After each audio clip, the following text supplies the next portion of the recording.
Hala, nagkatotoo nga ang tamang hinala nila sa dalawa. Bago natin ipagpatuloy ang paksa for today's video, kung bago ka pa lang sa akin channel, please subscribe and pakihit na rin ang notification bell, and please support natin ang buong team Kalingap, lalong-lalo na ang mag-ama na si Kalingap Rab at Val. Alam niyo ba na nagkatotoo di umano ang wife na pinapangarap ng Kalingap Edo, gaya ni Viancy, na kay Viancy na nga di umano ang gustong maging asawa ni Kalingap Edo, which is totoo naman, at maraming nagpapatunay na si Viancy ay may mabuting puso at napaka-humble na babae, gaya nga ng kaibigan niya o kababata niyang kaibigan, isa siya sa nagpapatunay na may mabuting puso itong si Viancy, maging na rin sa kanyang mama. Umaasa ang netizens na nawa nga raw di magbabago itong si Viancy at Edo, na kahit nasa tuktok na sila, natatakot ng mga netizens na baka raw biglang magbago si Viancy, gaya ng mga ibang naganap sa Team Kalingap, na tila nasilaw sa pera. Pero malayo naman siguro na mangyari ito kay Viancy,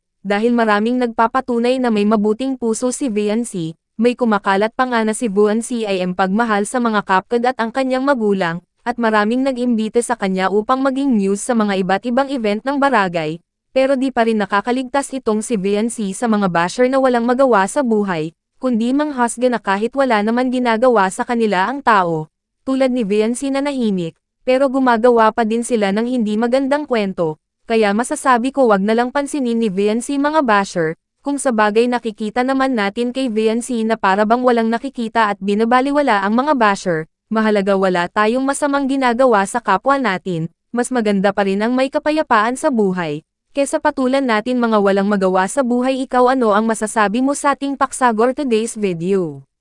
Maraming salamat and God bless po.